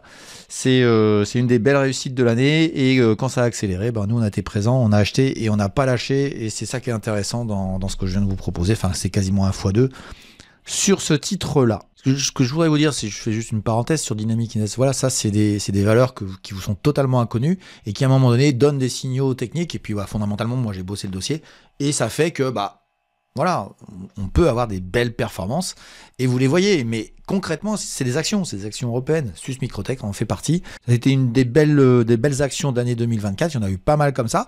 Voilà, je voulais vous en parler. Je ne vais pas vous parler de toutes parce qu'il y en a eu beaucoup, mais voilà, ça fait les performances d'un portefeuille. C'est certainement pas les petits machins qui bougent pas là et qui mettent des années à bouger. On a fait 89% en 5 mois, hein. 5 mois quand même, presque, on va dire doublé en 5 mois et doublé en 6 mois. Donc si vous voulez. Voilà, Sus Microtech, c'est une belle entreprise, belle technologie intéressante. Vous savez, les technologies, il faut faire attention parce qu'elles ont une obsolescence importante, donc il faut vraiment avoir une disruption importante et puis pouvoir contrôler un marché. Pas toujours facile. En tout cas, voilà, nous on a profité de Sus Microtech, c'est gentil de m'en parler maintenant. J'ai vu qu'il y avait des influenceurs qui en parlaient sur le coût de 70 €, 60-70 €. Et nous, on rigolait bien sur le salon, puisque tout simplement, nous, depuis 30 €, on y est, quoi. Tout simplement. Voilà, c'était la petite parenthèse pour faire la publicité en même temps. Mais bon, voilà, en même temps, il y a des résultats. Autant vous faire voir quelques-uns. Mais c'est un des plus beaux trades de l'année 2024. Allez, on enchaîne avec Pierre qui m'a parlé de Hugo Boss. Alors, Hugo Boss, ça va être très simple. Hugo Boss, tu connais pas bien la chaîne, mais tu vas dans la partie, dans les playlists, et tu vas voir sur la chaîne, j'ai toutes mes interventions sur la chaîne TV Finance. TV Finance, c'est la 3e chaîne française, hein. Après Bismart et puis BFM Business, voilà, j'interviens régulièrement et je donne des valeurs luxe, plutôt luxe. Et Hugo Boss a été faite, donc voilà, je vais la passer, il y en a pas mal aujourd'hui, donc on va enchaîner si tu veux bien, mais tu vas voir ce que je disais sur Hugo Boss. Et il se trouve que j'ai fait une grosse intervention cette semaine, hein, on a fait le point cette semaine, et je vous ai mis en toute fin de liste, je les mets dans l'ordre, hein, et je vous ai mis toute fin de liste l'intervention que j'ai fait cette semaine, ça dure 20 minutes, et ça parle de mes tops, mes flops, ce que je trouvais pas mal, ce que je trouvais un peu moins bien, et vous aurez encore de nouvelles valeurs supplémentaires. Alors des fois on me dit que j'en donne pas beaucoup. Allez donc voir cette playlist, vous allez voir, il y en avait énormément, mon avis sur beaucoup de valeurs du luxe en Europe, et il y en a énormément. Allez, on enchaîne avec Johan qui m'a parlé de Hornbach Holding, je connais pas du tout, je vais aller voir ça tout de suite. Allez, c'est parti. Et Hornbach Holding, c'est le genre de société que je déteste. Je suis désolé de te dire ça. Peut-être que ça va pas te faire plaisir, mais voilà, j'aime pas. Hein. Je vais pas te dire que j'aime. Hein. C'est comme à la cantine, hein, quand j'aime pas les choux-fleurs, les choux Bruxelles, j'aime pas ça. Et j'aime pas ces choux Bruxelles là parce que je comprends rien. Je comprends rien à ce qui est fait cette boîte. Ils font pizzaiolo en même temps qu'ils font plombier et placo et puis je sais pas que vous voulez et maçon. En gros il y a du bricolage, il y a du secteur bâtiment, il y a de l'immobilier, voilà, ouais, un peu de tout quoi. En gros c'est un monsieur bricolage, enfin je comprends rien. Donc, quand je comprends rien, je m'en vais. Je me prends pas la tête. J'ai tellement d'actions que ça m'intéresse pas. Mais bon, voilà, j'ai quand même. Toi, t'as un couloir haussier, visiblement. Exagération, bah, devine quand. Après le Covid, on exagère en 2021 et on se fait corriger en 2022-23. Et ça rebondit. Et ça rebondit depuis quelques semaines. On va aller voir un hebdomadaire si tu veux. Mais ce qui est intéressant, c'est que je trouve que ce couloir-là, il a du sens. Et donc, bah, je pense quand même que ça voudra aller chercher là, quoi. Et c'est là, ah peut-être, tiens, regarde là, ici. Tiens, je vais te mettre une nouvelle résistance pour que tu puisses comprendre. Hein, tu vois, hop, je te mets une petite zone, comme ça. Voilà, ça ici, ça pourra bloquer ici. Donc tu es à 86, tu pourras monter à 100. Donc ouais, il reste pas grand-chose, il reste 10-15%. Et en hebdomadaire, qu'est-ce qu'on voit? Encore une fois, ça c'est bien les Allemands, c'est très souvent, hein, vous voyez, hein, c'est très très souvent venu. On a des couloirs haussiers assez bien respectés. Donc on voit ici un, ça monte depuis un moment. Et donc tu peux espérer aller chercher un peu plus loin. Alors je trouve que c'est pas le point d'entrée. Tu en avais un ici, tu avais un point de contact là, donc c'était pas bien loin. Tu pouvais encore acheter, je dirais, autour de ici. Hop, j'agrandis ici, et puis hop, c'est parti. Mais là, c'est au milieu de rien, quoi. Donc c'est ça le problème, t'es pas loin du sommet de l'année. Ça peut aller le chercher, mais voilà, excusez-moi, ça va s'opposer là, ça va y aller lentement, quoi. Ça met du temps. Tu vas te retrouver au mois de mai ici. Tu as 15% pour 5 mois. Tu as vu ce que je viens de faire sur Sus Microtech. Voilà. Au fait, tiens, je vous dis tout de suite au passage, j'ai prévu beaucoup de temps à votre disposition dans toute la partie des vacances de Noël. Vous allez sur le site, vous allez pour me prendre contact et pour la formation, mais aussi pour Dynamic Invest, et vous avez la possibilité de faire un entretien découverte avec moi. Voilà, donc j'ai mis beaucoup de disponibilité à cette période-ci, mais je vous le dis plusieurs fois, mais faut bien que je fasse ma petite publicité par moment. Voilà. Et donc c'est le moment, je pense qu'il faut réfléchir sur ce que vous allez faire en 2025, notamment sur vos investissements. Allez, on repart sur Hornbach, donc voilà, pas grand chose à dire, si ce n'est ouais, il y a autre chose à faire, quoi. C'est mou, quoi. Enfin voilà, mais ça monte, voilà. Des chiffres pas terribles, hein. Moi je vois pas pourquoi ça irait plus haut que le niveau que tu as là, hein, qu'on soit clair. Je vois pas de grande dynamique future dans le dossier. On a Ralph qui m'a demandé Hochtief, je sais pas si je dis bien comme il, ou Hortif. En tout cas, c'est un dossier que je connais pas du tout, et on va aller étudier ça tout de suite. Mon allemand est très loin, mais pourtant c'est ma deuxième langue, voilà. Hochtief, je sais pas comment on dit, Octif. Et Octif, bah, quand tu vois sur une très longue période, eh bien c'est un couloir haussier, légèrement haussier, avec des points bas qui sont très clairs, on a à plusieurs reprises, hein, t'as vu, hein, et on a un point haut qui est assez clair à plusieurs reprises aussi. Et ben tu sais quoi, on y est rendu. Donc je te laisse voir ce que j'en pense. Ça c'est ma première. Alors je te dis tout de suite, c'est un dossier aussi, je comprends rien. Ça fait pareil, ça fait un peu de tout. Donc j'exagère un peu, c'est un peu dans l'immobilier, on va dire pour être simple. Et on va aller voir tout de suite en hebdomadaire si c'est pas un peu plus clair ici. Voilà, en hebdomadaire, on retrouve notre couloir. Hein, donc on a été touché là, catastrophe, badaboum. Ça c'est le crack du Covid de 2020. Ça tergiverse et puis finalement en 2022, ça trouve un point bas et ça repart à la hausse. Hop, j'agrandis comme ça. Ça, c'est magnifique. Et qu'est-ce qu'on voit encore? C'est encore un couloir à l'allemande. Tout ce qui va bien. Alors moi, j'ai envie de te dire, cette accélération, là, elle est assez sympathique. Elle peut même faire une exagération là. Mais on tape dans la butte, là. Hein. On tape dans la butte. Alors, ça peut accélérer là, puis revenir là. Comment te dire? Tu vois, c'est ultra haussier. Hein. Donc, je dois dire, le mec qui fait pas de fondamental, il vous dira ouais, ça monte, c'est formidable, etc. Techniquement, ça bute, mais ça va travailler là, puis ça va accélérer. Bah moi, je te le dis, hein, ça, c'est pas impossible que ça fasse que ça replonge. C'est pas impossible parce que je vois pas pourquoi ça monterait plus haut. Je trouve que c'est valorisé. Alors comme celle d'avant, c'est dans le prix. Le prix a été donné. C'est-à-dire que elle a amélioré ses chiffres. Bah, ça a été fait, ça a été payé, ça a été acheté, et maintenant, tu risques peut-être de rencontrer plus de vendeurs. Donc, je sais pas si j'ai raison. Mais je te le dis quand même, l'exagération de ici qui est autour de 2017, et puis après tu vois une longue descente, enfin voilà, 47, ici c'est 172, hein, donc ça a quand même bien dégringolé. Ça peut y retourner, on est d'accord. Moi en tout cas ce qui est sûr, bon bah déjà là c'est sûr, c'est pas acheteur. Par contre si ça travaille, et là c'est la technique qui me fera donner tort, et c'est ça qui est intéressant dans le mixage du fondamental et du technique, c'est que fondamentalement moi je trouve que le prix est donné, mais la dynamique elle est quand même clairement à la hausse. Donc tu peux travailler ici, et c'est une cassure qui te fera acheter, et d'aller chercher plus haut avec un plan qui t'invalidera en dessous. Donc ce qui serait le top, c'est que ça aille rechercher la borne basse, et là, pim, tu rachètes. Mais fais attention, hein, tu vois, c'est le niveau ici qui serait assez intéressant. Et puis ça repartirait, et là tu aurais un point d'entrée avec une invalidation si ça sort de cet oblique-là. Parce que si ça sort là, ça va vite. Il y en a plein qui attendent la sortie qui sortiront pas tant que le graphe là n'aura pas donné un signal en dessous. Et là ils sortiront volumiquement et boum, là ça tombe.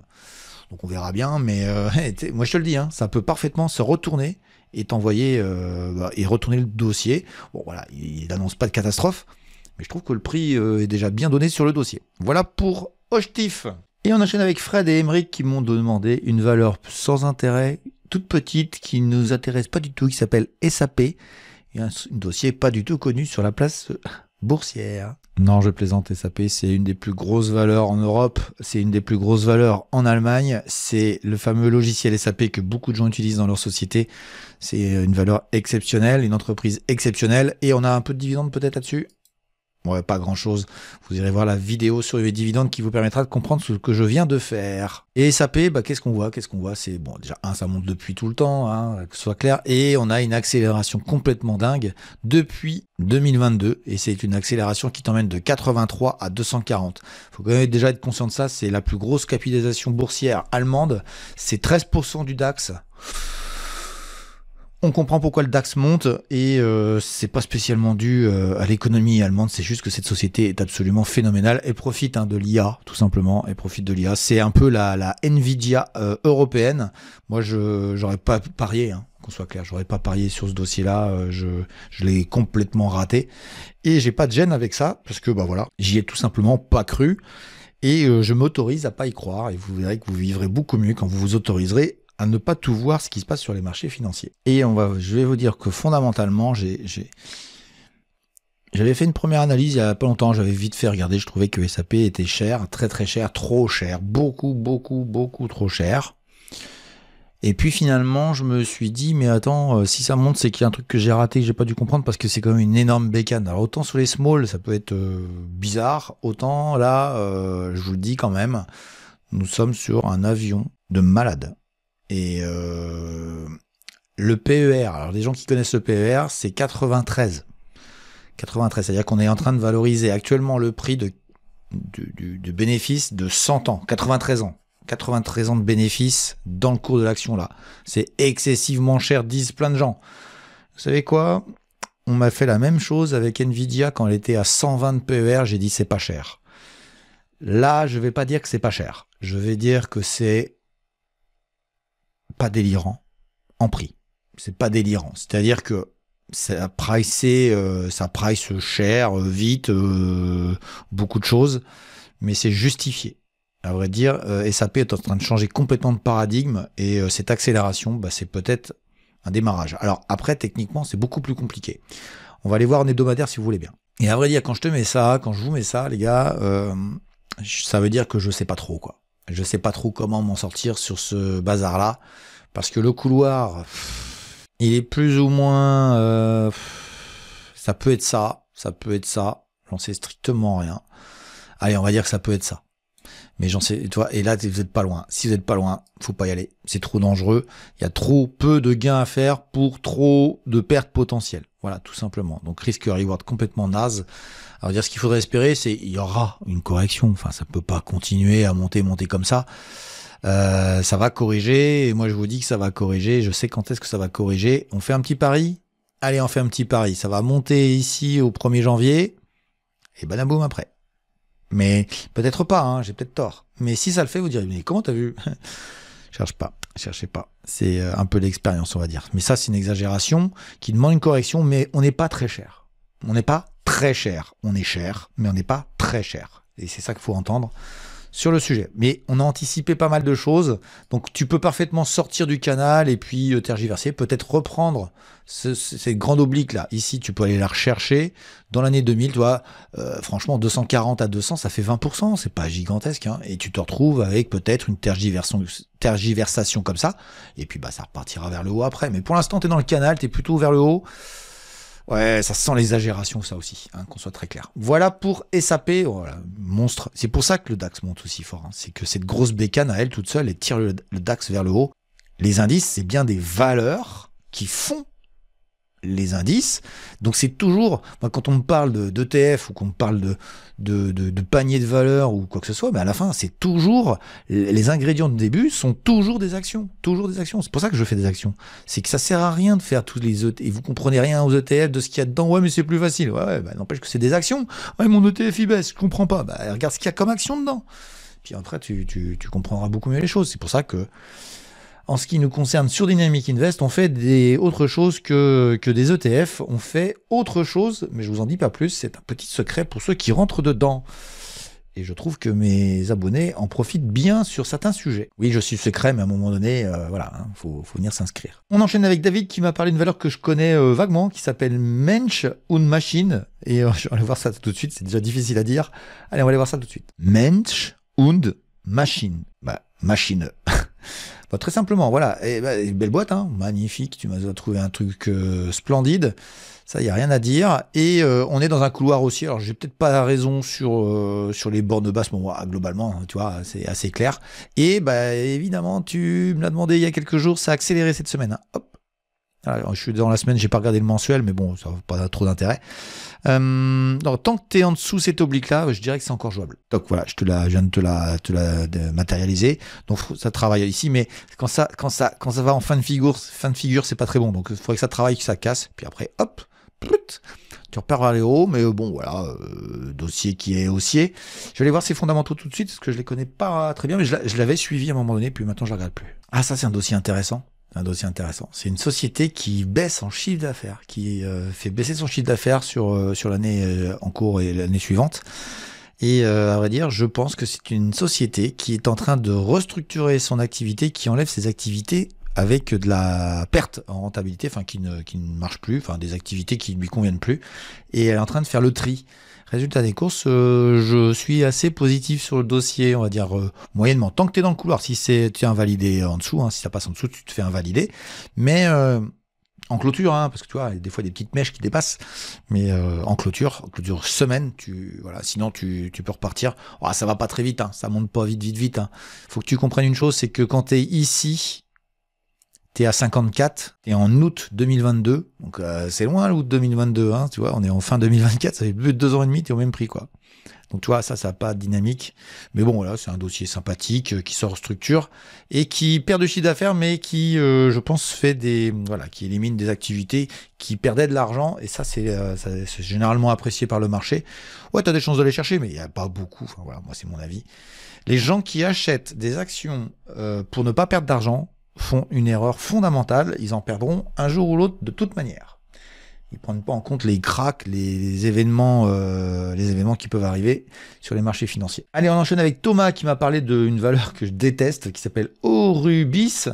Et pourquoi je la déteste? Parce qu'elle fait des matières premières essentiellement, puisque Aurubis c'est du cuivre. Et voilà, si le graphe de Aurubis, hein, ça monte, hein, que ce soit clair, mais tu vois, c'est pas le point d'entrée, il était il y a 3 mois, là, il était par ici, il était autour de 61, tu serais à 83, tu serais sécure par rapport à ça, mais comment t'expliquer?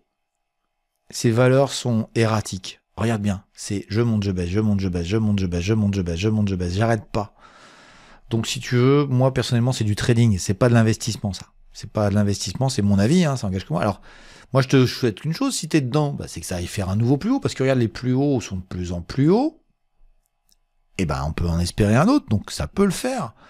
Moi, je vois pas trop pourquoi ça le ferait, mais si ça le fait, c'est pas un problème. À vrai dire, je comprends rien à ces valeurs, je comprends pas. Puis elles sont dépendantes de phénomènes qui, moi, me perturbent dans mon analyse. Voilà, moi, je suis un peu bêta. Je sais comprendre des typologies d'entreprises, donc je les comprends bien. J'essaie de les comprendre à fond. Puis il y a des typologies de boîtes que je comprends pas. Donc du coup, bah, je les fais pas. Et Aurubis fait partie de ça, parce que, bah voilà, je comprends rien à ces gens qui font du cuivre ou de l'acier ou autre, hein, tout ça, moi je patauge complètement. Voilà, donc belle entreprise, il n'y a rien à dire, le graphique le dit lui-même. La question c'est est-ce qu'on y va? Bah là, moi j'ai envie de te dire, j'y vais pas. Allez, on va aller voir en hebdomadaire, on va voir comment ça se présente. Alors en hebdomadaire, bon bah voilà, ça tape, hein, ça bute dans le niveau qui est ici, hein, il est assez évident à mon avis, hop, ça bute ici. Bon, ce que je te préconise moi dans l'histoire, c'est peut-être attendre soit que ça latéralise puis que ça casse, voilà, tu peux y aller, ça veut dire que ça voudra aller plus haut, mais tu peux aussi revenir en bas dans un autre mouvement, mais ça, attends, j'agrandis, hop, ça et ça c'est plutôt positif, hein. Donc moi je serais plutôt partisan de dire ça va travailler ici et accélérer ensuite. Alors, ça peut mettre, là, je fais 4-5 semaines, mais ça peut faire plus que ça. Enfin, un peu moins que ça, hein, ça peut mettre 2-3 jours et puis accélérer. Mais fondamentalement, je peux pas m'exprimer parce que je comprends rien. Voilà, c'est très simple. Je comprends rien, donc je vais pas te le dire puisque je comprends rien à la boîte. Bon, voilà, elle va gagner des sous. Comme toutes les boîtes qu'on regarde, mais bon, après, c'est pas les typologies particulières que j'apprécie. Et en tout cas, ce qui est sûr, c'est que Eurubis, je te dirai jamais que j'adore, puisque je déteste, j'ai toujours détesté. Allez, on enchaîne avec Eric qui me parle d'une valeur que je connais, qui s'appelle Brenntag. Et Brenntag, je m'y intéressais parce que en 2020, ça avait monté fort, et je m'étais intéressé à cette valeur-là, et puis finalement, je me suis vite fait la réflexion que c'était pas du tout un domaine intéressant, puisqu'on est dans la chimie. La chimie, bof, quoi, entre nous, hein. Et il y a un peu de dividendes là-dessus. Voilà. Même, ouais, tiens, vous voyez, je suis un peu déçu, il devrait y en avoir plus. Voilà. Bon, bref. Sans dividendes, enfin, le graphique, c'est sans les dividendes, hein. Patrimonialement, ça donne ça.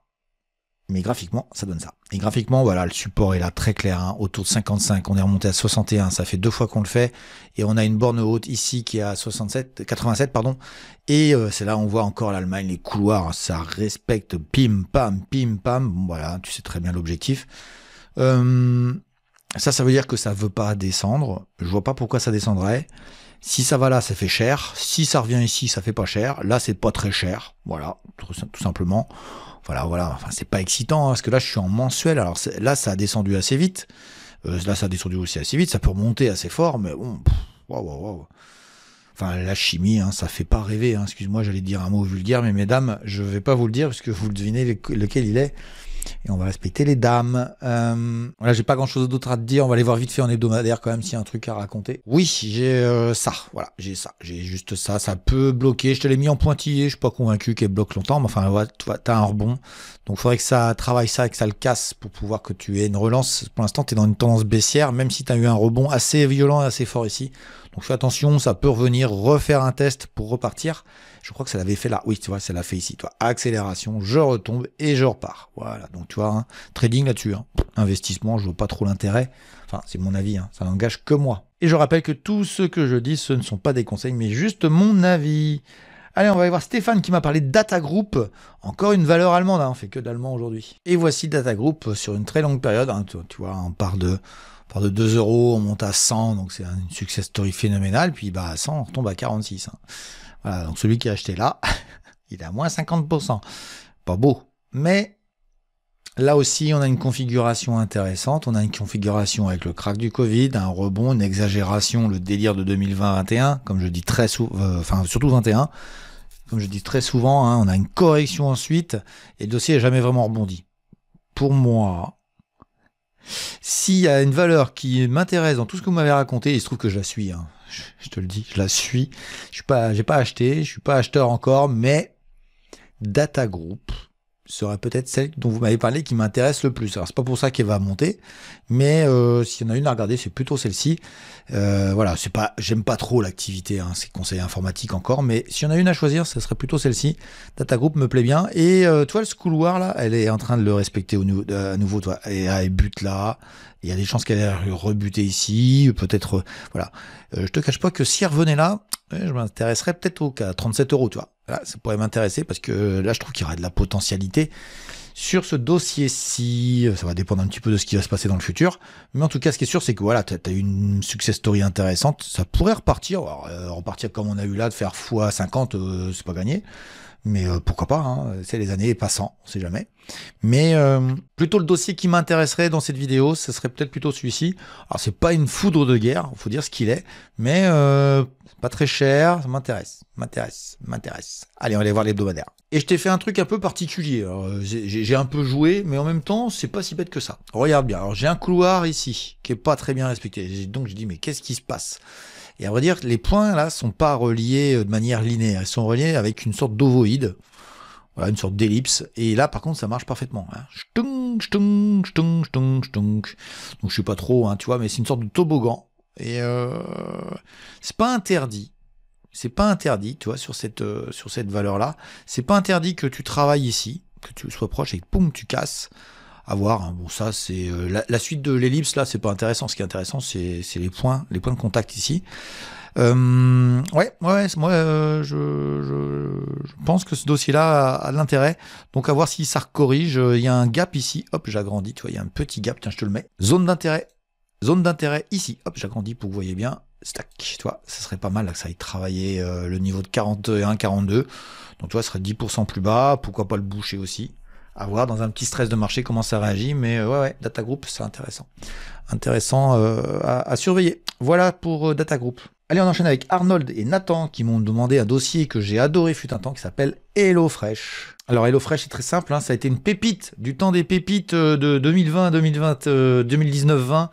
200, 300%, je crois. On a fait x4 sur ce dossier-là et on l'a vendu. Comme quoi, à un moment donné, il faut savoir vendre des dossiers.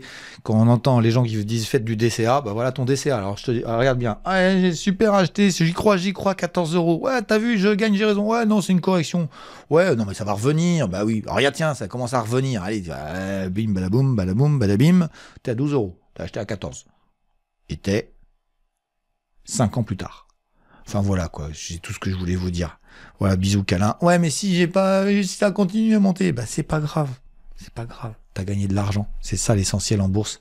On n'est pas là pour être amoureux des boîtes, on est là pour gagner de l'argent. Voilà. Donc en plus c'est une boîte allemande, pas de voilà. Alors HelloFresh c'est quoi? C'est un super business model. Hein. C'est eux qui ont inventé les plats qu'on te livre, mais ils sont pas cuisinés. C'est toi qui les cuisines et ils t'amènent tous les ingrédients. Et toi tu fais la cuisine. Donc il y a un peu de sel, un peu de poivre entre guillemets. Un peu de saumon, un peu de je sais pas quoi, et tu fais la recette chez toi, mais avec la dose qui va bien, ça fait peu de déchets, enfin ils ont eu des arguments très sympas, puis ils livraient à domicile, donc pendant le Covid, ça a été génial. Bon bah ok, bah maintenant il n'y a plus de Covid. Brut, on est reparti. Et on a un problème sur toutes ces valeurs-là qui font de la livraison à domicile, c'est de la rentabilité, c'est un business model qui gagne pas d'argent, même si tu vas me dire ici, tiens c'est vraiment joli, hop, attends j'agrandis, hop là, c'est joli. Bon, on va aller voir ça en hebdomadaire. Mais voilà, enfin... Les graphiques long terme expriment quand même beaucoup de choses dans une valeur, qu'on soit très clair. Et les gens, je sais pas si d'autres le font. Tiens, mettez-moi ça en commentaire. Est-ce qu'il y a d'autres qui mettent des graphiques en mensuel comme ça pour regarder la situation globale de l'entreprise? Je sais pas, moi, quand j'ai commencé, j'étais le seul à le faire. Donc il y a peut-être des gens qui m'ont copié maintenant, mais j'étais le seul à le faire. En tout cas, ce qui est intéressant, c'est que là, on a un rebond qui est hyper algorithmé. Et on va regarder ça tout de suite. Et regarde-moi ça, comment c'est propre. Je t'ai fait un petit couloir là. Voilà, ça. C'est impressionnant. J'accélère, je consolide, j'accélère, je consolide, j'accélère, je consolide, j'accélère, je consolide. T'avais un point d'entrée, là on est dans la semaine, cette semaine, tu vois, t'avais un quasi point d'entrée sympa à 11,47, t'es à 12,46, c'est plus intéressant, il y a 10% d'écart. Moi ça m'intéresse pas, t'es au milieu de rien. Globalement, ouais, c'était top quand il y avait tout le monde à la maison, mais je trouve que ce business model est mal foutu. C'est vraiment très sympa, c'est une bonne idée, mais ça gagne pas d'argent. Ça gagne de l'argent parfois, ça essaye d'en gagner un peu plus. Bon, allez, on verra. Mais je te le dis quand même, t'as une remontada là qui est un peu particulière avec une grosse déglingada ici. Et ben, une déglingada avec une remontée en crabe comme ça risque d'aller vers le bas. Je dis pas qu'ils vont pas y arriver, je dis juste que c'est des dossiers qui sont très compliqués et qui font que bah t'as une partie de ton énergie qui est gaspillée à essayer de te battre avec un dossier qui veut pas faire ce que tu veux. Moi, je trouve que HelloFresh, bon voilà, moi je vous dis, on a fait, je sais plus, 300% hein, sur les pépites, hein, fut un temps sur HelloFresh. Voilà, c'est passé de mode, on passe à autre chose maintenant. Voilà. Et donc c'est pas encore pour moi. Alors, attention, hein, c'est une entreprise qui arrive à maintenir ses chiffres d'affaires, donc le business model est super intéressant, mais ils gagnent pas de sous, les gens peuvent pas payer plus cher qu'à un certain niveau, ils arrivent pas à s'en sortir. Voilà, ils gagnent de l'argent, voilà, c'est compliqué. Donc faut reconstruire un graphique de manière long terme, et là, pour l'instant, moi je vois pas grand chose. Hormis le fait de continuer, hein, qu'on soit d'accord, que ça peut continuer. ça peut continuer. Allez, ça peut continuer. Voilà, je ne sais pas, et le dossier m'intéressait tellement, et maintenant m'intéresse tellement pas du tout. Voilà, désolé pour vous, Arnold et Nathan. Voilà, donc j'en suis à la moitié de toutes les valeurs que vous m'avez demandé. C'est impressionnant. Et bah voilà, je peux pas tout faire plus parce que à un moment la vidéo va être beaucoup trop longue. Donc on va faire, si vous voulez bien, on va faire l'autre moitié. Je ne la perds pas. J'ai gardé ma petite liste. Hein, vous avez vu la longueur de la liste, c'est impressionnant. Ce qu'on va faire, c'est qu'on va faire l'autre partie à la rentrée, au mois de janvier, quand on reviendra de vacances. Enfin, moi, je suis pas en vacances, hein, comme je vous l'ai dit. Je vous invite tous. Hein, vous avez des créneaux horaires qui sont vraiment très importants et très quantitatifs, même le week-end, pendant les fêtes de fin d'année, pour pouvoir discuter avec moi de ce que vous allez faire de vos investissements sur la formation. Et puis, on aura un programme assez important, hein, je vous le donne un petit peu près, mais on aura une vidéo sur le CAC 40, on va refaire l'intégrale du CAC 40, mes ressentis pour 2025.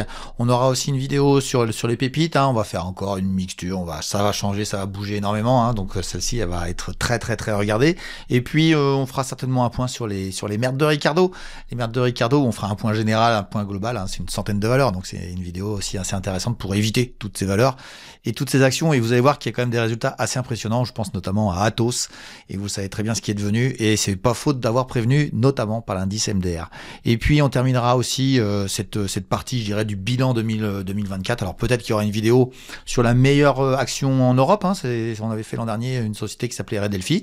Là il y a une société, je pense qu'il y a une société suédoise qui va le faire, et puis on aura certainement une vidéo, enfin ça c'est quasiment sûr et certain, je ferai une vidéo sur mes scénarios 2025, et on fera un bilan de ce que j'avais pensé en 2024. Vous verrez que j'étais pas si mal que ça, il y a des choses qui se sont passées et que j'avais bien perçues, et je peux vous dire que sur 2025, je m'attends à des choses assez intéressantes. Voilà, c'est tout le programme du mois qui arrive, hein. On va faire des bilans un peu partout, et ce sera toute l'occupation qu'on aura pendant tous ces vacances. J'espère que vous profiterez encore de la chaîne, de tous ces éléments que je vous donne. Voilà, je vous remercie tous pour avoir participé à cette vidéo, je vous souhaite une bonne journée, un bon week-end, et je vous invite à regarder ces vidéos ici sur ce programme qui s'appelle Débuter en bourse, qui vous apprendra un peu mieux la bourse, et puis cette vidéo aussi que certains regardent et qu'ils apprécient beaucoup sur est-ce que je suis compétent, et je me dévoile un peu plus personnellement, puis un petit peu aussi sur ce que je fais en bourse en réalité. Allez voilà, je vous souhaite tous un bon week-end et je vous dis à bientôt pour une prochaine vidéo. Ciao ciao.